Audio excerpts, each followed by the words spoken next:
अच्छा भाई, हमारे पास ये जो एडाप्टिव इम्यून सिस्टम होता है ना, ये हमें दो किस्मों की इम्यूनिटी प्रोवाइड करता है। एक को कहा जाता है ह्यूमरल इम्यूनिटी और सेकंड को कहा जाता है सेल मीडिएट इम्यूनिटी। अब ये जो बी सेल्स होते हैं ये हमें ह्यूमरल इम्यूनिटी प्रोवाइड करते हैं, और ये जो टी सेल्स हैं ये हमें सेल मीडिएट इम्यूनिटी प्रोवाइड करते हैं। और हमने ये देखना है कि ये जो बी सेल्स हैं ये हमें किस तरह से ह्यूमरल इम्यूनिटी प्रोवाइड करते हैं, और ये जो टी सेल्स हैं ये किस तरह से हमें सेल मीडिएट इम्यूनिटी प्रोवाइड करते हैं। तो आओ पहले हम स्टार्ट करते हैं ह्यूमरल इम्यूनिटी को, और हम देखते हैं कि ये हमारी बॉडी के अंदर किस तरह से रिस्पॉन्स को जनरेट करते हैं, किस तरह से काम करते हैं। अच्छा, हमारी किताब के अंदर ये जो ह्यूमरल इम्यूनिटी है उसको बहुत ज़्यादा कॉम्प्लेक्स लिखा हुआ है। तो हम कोशिश करेंगे कि एक एनिमेटेड डायग्राम के ज़रिए पहले इसको समझें, और फिर जो भी आपकी बुक के अंदर थ्योरी लिखी हुई है वो आप लोगों के साथ हम शेयर करेंगे। तो आओ उस डायग्राम को हम देखते हैं और उससे हम आज का टॉपिक जो है वो समझने की कोशिश करते हैं। तो भाई ये है वो डायग्राम जिसके ज़रिए आज हम ह्यूमरल इम्यूनिटी के ऊपर डिस्कस करने वाले हैं। तो आओ स्टार्ट करते हैं। तो भाई देखें, ये हमारे पास एक बी सेल है, और इस बी सेल की सरफेस पे एक वाई शेप की प्रोटीन लगी हुई होती है, और उसका नाम है एंटीबॉडी। देखिए, ये हमारे पास सिर्फ एक बी सेल है, और इस तरह से कई बी सेल हमारे ब्लड के अंदर मौजूद होते हैं, हमारी बॉडी के अंदर मौजूद होते हैं। तो हर बी सेल के ऊपर एक तरह की एंटीबॉडी नहीं लगी हुई होती। हर बी सेल के ऊपर मुख्तलिफ किस्मों की क्या लगी हुई होती है, एंटीबॉडी लगी हुई होती है। क्यों? क्योंकि जो बैक्टीरिया आपकी बॉडी में एंटीजन को लेके आता है वो एक ही किस्म की एंटीजन को नहीं लेके आता, उसके पास मुख्तलिफ किस्मों की क्या होती हैं, एंटीजन होती हैं। तो हमारे पास भी मुख्तलिफ किस्मों की क्या एंटीबॉडी मौजूद होती हैं, ताकि वो मुख्तलिफ किस्मों की एंटीजन के साथ क्या कर सकें, रिएक्ट कर सकें। अच्छा देखें, बी सेल के पास ये एंटीबॉडी मौजूद होती है।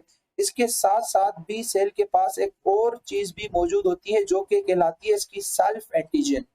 अच्छा, अब देखें हमारा जो इम्यून सिस्टम है ना, उसको कैसे पता चलता है कि ये मेरी बॉडी का अपना सेल है या ये कोई सेल बाहर से आया है।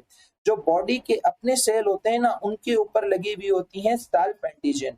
सिर्फ बी सेल की बात नहीं कर रहा, आपकी बॉडी के जितने भी सेल होते हैं सबके ऊपर सेल्फ एंटीजन लगी हुई होती हैं, जिनको हमारे इम्यून सिस्टम ने क्या रिकॉग्नाइज किया हुआ होता है। इम्यून सिस्टम को पता होता है कि हाँ भाई, इसके ऊपर ये सेल्फ एंटीजन लगी हुई है, और ये मेरी बॉडी का अपना ही सेल है। तो बी सेल हो चाहे कोई भी सेल हो, उसके ऊपर ये जो मॉलिक्यूल है ना, जिसके ऊपर ये सेल्फ एंटीजन लगी हुई है, इस मॉलिक्यूल का नाम है MHC क्लास 1। ठीक है, इसकी फुल फॉर्म क्या है? Major histo compatibility complex. अब आपने याद रखना है कि बॉडी के अंदर जितने भी सेल हो, चाहे बी सेल हो, चाहे टी सेल हो, चाहे बॉडी का कोई भी सेल हो, हर सेल के ऊपर सेल्फ एंटीजन क्या होती है, मौजूद होती है, ताकि हमारे इम्यून सिस्टम को पता चले कि ये मेरी बॉडी का अपना सेल है, कोई बाहर से आया हुआ सेल नहीं है। तो उन सेल की सरफेस पे जिस मॉलिक्यूल के ऊपर ये सेल्फ एंटीजन लगी हुई होती है ना, उस मॉलिक्यूल को क्या कहा जाता है? MHC क्लास 1 कहा जाता है। और MHC की फुल फॉर्म क्या है? Major histo compatibility complex. अच्छा, अब ये तो हो गई सेल्फ एंटीजन। लेकिन जब हम फॉरेन एंटीजन की बात करते हैं तो उसके खिलाफ हमारा ये बी सेल किस तरह से काम करता है, तो उसके लिए आओ हम स्टार्ट करते हैं। भाई लेट सपोज करो कि ये कोई बैक्टीरिया है और उसकी ये ऊपर एंटीजन लगी हुई है, ये आपके ब्लड के अंदर आया, ये आपकी बॉडी के अंदर आया। तो सबसे पहले ये एंटीबॉडी क्या करेगी? इस एंटीजन के साथ बाइंडिंग करेगी। तो देखो ये क्या हुआ कि इस एंटीबॉडी ने इस बैक्टीरिया की एंटीजन के साथ, इस बैक्टीरिया के साथ क्या की? बाइंडिंग की। तो यहाँ पे बन गया एंटीजन एंटीबॉडी कॉम्प्लेक्स। सही है। अच्छा, अब ये सेल क्या करेगा? इस एंटीजन को अपने अंदर लेके आएगा, इस बैक्टीरिया को अपने अंदर लेके आएगा। तो यहाँ पे देखें, ये बैक्टीरिया और ये एंटीजन दोनों इस सेल के अंदर आ गए। अच्छा, उसके बाद ये क्या करेगा? ये जो बैक्टीरिया है ये इसको किल कर देगा। अब इसकी ये जो एंटीजन है ना, इसको अपनी सरफेस के ऊपर क्या करेगा? रिप्रेजेंट करेगा। ये काम आपने किसी और सेल के पास भी देखा था, और वो सेल हमारा कौन सा था? वो सेल हमारा मैक्रोफेज था। अगर आपने इनैट इम्यून सिस्टम को पढ़ा है तो उसमें आप लोगों ने देखा था, जो हमारे पास मैक्रोफेज थे, जो मोनोसाइट थे, वो भी बैक्टीरिया को मारने के बाद उसकी एंटीजन को अपनी सरफेस पे क्या कर रहे थे? रिप्रेजेंट कर रहे थे। और ये जो बी सेल है ये भी एंटीजन को क्या कर रहे हैं? अपनी सरफेस पे रिप्रेजेंट कर रहे हैं। तो आपने याद रखना है कि जो मैक्रोफेज हैं और जो बी सेल हैं, ये वाहिद वो सेल हैं जो कि बैक्टीरिया को मारने के बाद उसकी एंटीजन को अपनी सरफेस के ऊपर क्या करते हैं? रिप्रेजेंट करते हैं। अच्छा, अब ये वाली जो एंटीजन है ये सेल्फ एंटीजन तो नहीं है, ये तो फॉरेन एंटीजन है। तो फॉरेन एंटीजन को जो मॉलिक्यूल शो करता है, जो रिप्रेजेंट करता है, उसको कहा जाता है MHC क्लास 2। सही है, मेजर हिस्टो कंपैटिबिलिटी क्लास 2 कहा जाता है। तो यानी कि आपको देखो पता चल गया कि MSC क्लास 1 और MSC क्लास 2 में क्या फर्क है। जो MSC क्लास 1 होती है उस पे हमारी सेल्फ एंटीजन लगी हुई होती है, और ये MSC क्लास 1 हर सेल के पास मौजूद होता है। लेकिन जबकि हम MSC क्लास 2 की बात करें तो ये हमारी पूरी बॉडी के अंदर सिर्फ 2 सेलों के पास मौजूद होता है। एक आपका अपना बी सेल, और दूसरे हमारे पास क्या होते हैं, मैक्रोफेज होते हैं, जो कि इनेट इम्यून सिस्टम में क्या करते हैं, काम करते हैं। तो ये दो वो सेल हैं जो कि MSC क्लास 2 को शो करते हैं, एंटीजन को रिप्रेजेंट करते हैं। अच्छा, अब ये जो एंटीजन है ये किसको रिप्रेजेंट कर रहा है, ये किसको एंटीजन दिखा रहा है? तो ये एंटीजन दिखा रहा है एक किस्मों के सेलों को, जिसका नाम क्या है, टी सेल, जो कि आपके सेल मीडिएट इम्यूनिटी के क्या हैं, सेल हैं। अब ये टी सेल क्या करेंगे, जैसे इस एंटीजन को देखेंगे तो ये अपनी बॉडी से कुछ केमिकल्स निकालेंगे और वो केमिकल सिग्नल देंगे किसको, बी सेल को। तो यहाँ पे देखें, ये केमिकल सिग्नल जा रहा है किस सेलों की तरफ, बी सेल की तरफ। तो जैसे ये केमिकल सिग्नल इस बी सेल को मिलेगा, अब ये केमिकल सिग्नल क्या है ये मैं लास्ट में बताता हूँ। तो जैसे ये chemical signal in B cell को मिलेगा तो ये जो आपके बी सेल हैं ये अपने आप को डिवाइड करना शुरू कर देंगे। कितने सेलों के अंदर डिवाइड करेंगे, 2 सेलों के अंदर। एक आपके प्लाज्मा सेल और दूसरे आपके मेमोरी सेल। अच्छा, अब ये जो प्लाज्मा सेल है ये क्या करेंगे, ये एंटीबॉडीज की प्रोडक्शन स्टार्ट कर देंगे। देखें तो यहाँ पे डिफरेंट एंटीबॉडीज की क्या शुरू हो गई है, प्रोडक्शन शुरू हो गई है। तो ये क्या करते हैं, एंटीबॉडीज को प्रोड्यूस करके फिर उनको ब्लड के अंदर छोड़ देते हैं, और वो ब्लड के अंदर क्या होती रहती है, सर्कुलेट। अब ये सपोज कर लो कि ये हमारा ब्लड है और उस ब्लड के अंदर ये एंटीबॉडीज क्या हो रही है, सर्कुलेट हो रही है, ताकि अगर हमारे ब्लड के अंदर कोई और माइक्रो ऑर्गेनिज्म है या कोई और बैक्टीरिया बैठा हुआ है तो ये उसको क्या करें, किल करें। लेट सपोज करो कि हमारे ब्लड के अंदर ये बैक्टीरिया मौजूद था, तो अब देखना कि इस बैक्टीरिया को खत्म कैसे करेंगे, ये वाली एंटीबॉडीज। तो इसमें से एक एंटीबॉडी जाएगी और इस बैक्टीरिया के साथ क्या हो जाएगी, बाइंड हो जाएगी। सिर्फ वो एंटीबॉडी जाएगी जो इसकी एंटीजन के साथ क्या करेगी, रिसेंबल करेगी। तो यहाँ पे देखें, ये एंटीजन एंटीबॉडी दोनों आपस में क्या हो गए, बाइंड हो गई, ये एंटीबॉडीज के साथ जाके बाइंड हो गई है। अब इसको अब इस एंटीबॉडी को, इस बैक्टीरिया को किल करना है, इस एंटीजन को किल करना है। तो किल करने का मैकेनिज्म देखो कितना खूबसूरत है। इस ब्लड के अंदर आपके कुछ और भी घूम रहे हैं, जिस तरह से आपका मैक्रोफेज है। अब ये मैक्रोफेज क्या करेगा, इस बैक्टीरिया को और इस एंटीजन को पूरी को क्या कर देगा, किल कर देगा। एक तरीका तो हुआ ये। या तो फिर आपको पता है कि आपके ब्लड के अंदर कंप्लीमेंट प्रोटीन्स मौजूद होती हैं, इसके ऊपर मैं डिटेल लेक्चर बता चुका हूं, तो दोबारा मैं डिस्कस नहीं करूंगा। जिसको पढ़ना है वो इनेट इम्यून सिस्टम को जाके देख ले, तो वहां पे मैं डिटेल में बता चुका हूँ। या तो ये कंप्लीमेंट प्रोटीन है जो कि इस एंटीजन को क्या कर देगी, खत्म कर देंगी। देखो कितना खूबसूरत मैकेनिज्म है। टी सेल ने सिग्नल दिया, बी सेलों ने क्या किया, प्लाज्मा सेल में और मेमोरी सेल में अपने आप को डिवाइड किया। ये जो प्लाज्मा सेल है ये एंटीबॉडीज बनाना शुरू कर देते हैं और उनको ब्लड के अंदर छोड़ देते हैं, वो ब्लड में सर्कुलेट होती रहती हैं। अगर कोई भी जरासीम ब्लड के अंदर मौजूद हो, कोई भी माइक्रो ऑर्गेनिज्म, जैसे ये बैक्टीरिया मौजूद था, तो ये एंटीबॉडी जाके इसके साथ चिपक गई, और चिपकने के बाद फिर मैक्रोफेज आएंगे, वो इसे क्या कर जाएंगे, फेगोसाइड कर जाएंगे। या फिर जो कंप्लीमेंट प्रोटीन्स है वो इनकी लाइसिस करवा देंगी, इनको मार देंगी। लाइसिस किस तरह से करवाती हैं मैं आपको ऑलरेडी बता चुका हूँ। बाकी ये जो हमारे मेमोरी सेल्स हैं ये क्या करेंगे, इस एंटीजन को, ये जो एंटीजन आई थी ना, इस एंटीजन को रिकॉग्नाइज कर लेंगे, इस एंटीजन को अपनी मेमोरी के अंदर फिक्स कर देंगे, ताकि दोबारा अगर इन्फेक्शन हो तो इसके खिलाफ ये जो एंटीबॉडीज बनाई गई हैं उनको एक्टिवेट करके इसको क्या किया जाए, मारा जाए, और ये सारा काम दोबारा से ना करवाया जाए। तो ये काम किसका होगा, मेमोरी सेल्स का होगा। तो मुझे उम्मीद है कि आपको ये सेल मीडिएट, ये जो ह्यूमरल इम्यूनिटी है, ये बहुत अच्छे तरीके से समझ आ गई होगी। एक बार मैं इसकी थ्योरी आप लोगों को समझा देता हूँ, थ्योरी आप लोगों को पढ़वा देता हूँ जो आपकी बुक में लिखी हुई है। वही लिखा हुआ है जो कि मेरी एनिमेशन में मौजूद थी। देखिए, ह्यूमरल इम्यूनिटी के अंदर हमारे बी सेल काम करते हैं और ये एंटीबॉडीज को प्रोड्यूस करते हैं, आप लोगों ने खुद देखा। ये ज्यादातर अपना काम दिखाते हैं बैक्टीरियल इन्फेक्शन के खिलाफ। मैंने आपको कहा कि हर बी सेल के पास एक स्पेसिफिक एंटीबॉडी मौजूद होती है जो कि एंटीजन के रिसेप्टर की तरह काम करती है। जब भी बॉडी के अंदर कोई भी इन्फेक्शन होता है तो वो जो एंटीबॉडी है वो एंटीजन के साथ जाके, जो माइक्रो ऑर्गेनिज्म की सरफेस पे जो एंटीजन है उसके साथ जाके बाइंड हो जाती है और एंटीजन एंटीबॉडी कॉम्प्लेक्स बना लेती है। तो ये जो बी सेल्स हैं ये पूरे के पूरे बैक्टीरिया को इनगल्फ कर लेते हैं, पूरी एंटीजन एंटीबॉडी उसके अंदर आ जाती है।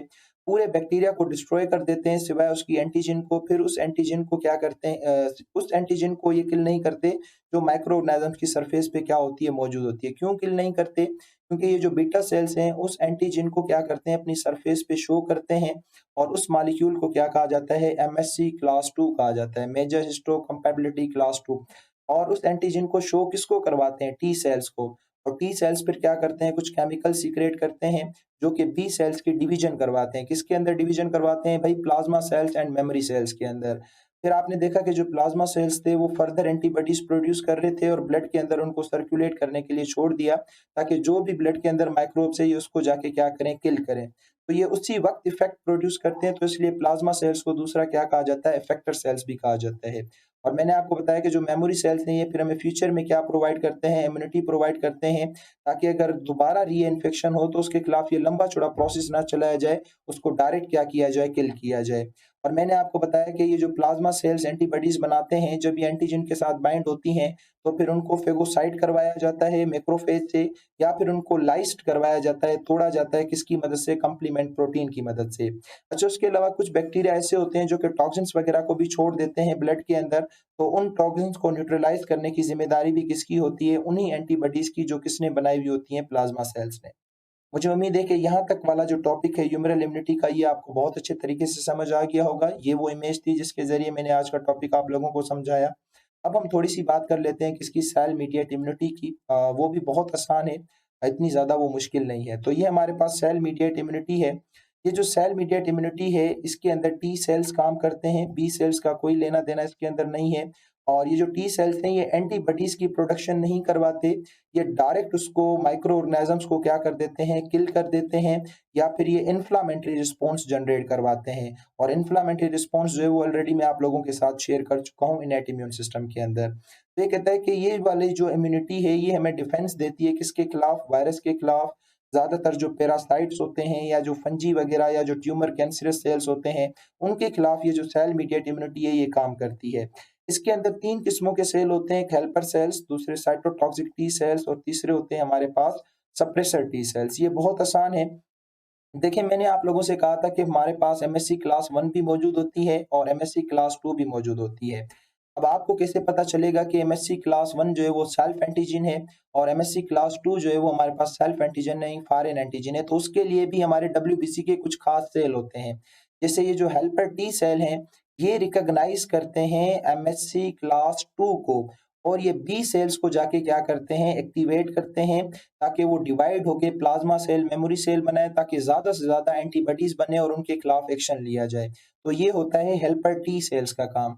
उसके बाद हमारे पास जो साइटोटॉक्सिक टी सेल्स हैं, ये रिकॉग्नाइज करते हैं MSc क्लास 1 को। तो देखिए, हमारे इम्यून सिस्टम के अपने सेल अपनी एंटीजन को रिकॉग्नाइज करके बैठे हुए हैं, उनको पता है कि भाई MSc क्लास 1 मेरी अपनी एंटीजन है, तो इसके खिलाफ मुझे रिस्पॉन्स जनरेट करने की जरूरत नहीं है। और इनका काम क्या होता है, जो भी वायरली इन्फेक्टेड सेल होता है या फंगस से इन्फेक्टेड सेल या ट्यूमर का जो भी सेल होता है, उसके खिलाफ ये उनको क्या कर देते हैं, डिस्ट्रॉय कर देते हैं। कैसे डिस्ट्रॉय कर देते हैं, ये एक प्रोसेस करते हैं जिसका नाम क्या है, साइटोटॉक्सिसिटी। और ये साइटोटॉक्सिसिटी में इनेट इम्यून सिस्टम के अंदर डिटेल में बता चुका हूँ।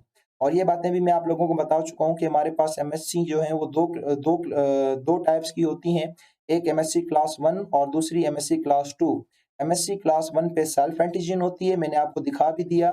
और जो MSc क्लास 2 होती है उसके पास हमारे पास फॉरेन एंटीजन होती है।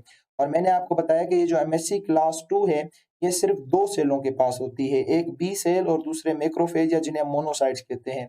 लेकिन ये जो MSc क्लास 1 है ना, ये हमारी बॉडी के हर न्यूक्लिएटेड सेल, हमारी बॉडी के अंदर जितने भी सेल होते हैं उनके अंदर न्यूक्लियस मौजूद होता है, तो ये हर न्यूक्लिएटेड सेल के अंदर क्या होती है, मौजूद होती है। ये बात आपने क्या रखनी है, याद रखनी है।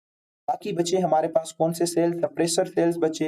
अब आप लोगों को पता है कि जब सारा काम हो गया, पूरा इन्फेक्शन खत्म हो गया, तो अब इम्यून सिस्टम को हमने समझाना है कि भाई अब काम हो जाओ, ठंडे हो जाओ, आपने जो काम करना था आपने कर लिया, तो उसको शट ऑफ करना है इम्यून सिस्टम को। तो उसके लिए फिर सप्रेसर सेल्स कुछ सिग्नल्स छोड़ते हैं, कुछ केमिकल्स छोड़ते हैं, जो कि इम्यून सिस्टम को दोबारा काम डाउन कर देते हैं, उसको खामोश करवा के बिठा देते हैं। और ये जो कुछ टी सेल्स हमारे पास होते हैं ना, ये भी मेमोरी सेल्स की तरह काम करते हैं। खैर, इतना इंपॉर्टेंट नहीं है, आपकी बुक में लिखा हुआ है। ये कहते हैं कि जो मैं आपसे कब से कह रहा हूँ, इनेट इम्यून सिस्टम में भी कह रहा था और एडाप्टिव में भी कह रहा हूँ कि कुछ केमिकल सीक्रेट करते हैं, केमिकल। तो वो केमिकल्स कौन से हैं? वो हैं साइटोकाइंस, या इन्हें दूसरा लिम्फोकाइंस भी कहा जाता है। ये जो साइटोकाइंस, ये जो लिम्फोकाइंस है ना, ये इम्यून सिस्टम के हार्मोन्स कहलाते हैं, क्योंकि आपको पता है हार्मोन्स मतलब केमिकल मैसेंजर, जो कि मदद करते हैं सेल्स की कम्युनिकेशन में। यानी जब सेल आपस में कम्युनिकेशन करते हैं तो उसके लिए ये साइटोकाइंस मदद करते हैं। ये साइटोकाइंस मुख्तलिफ किस्मों के होते हैं। आप गूगल पे लिखेंगे बहुत किस्मों के आ जाएंगे, उन्हीं में से दो टाइप्स आपकी किताब में लिखी हुई हैं। एक हमारे पास इंटरल्यूकिन है और दूसरी हमारे पास इंटरफेरोन है। ये कुछ मिसाल्स हैं, ये कुछ एग्जाम्पल्स हैं किसकी? साइटोकाइंस की। मुझे उम्मीद है कि आपको एडाप्टिव और इनेट इम्यून सिस्टम बहुत अच्छे तरीके से समझ आ गया होगा। इस पूरे इम्यून सिस्टम से रिलेटेड अगर आपको कहीं भी कंफ्यूजन है तो आप कमेंट बॉक्स में आके मुझसे पूछ सकते हैं। तब तक के लिए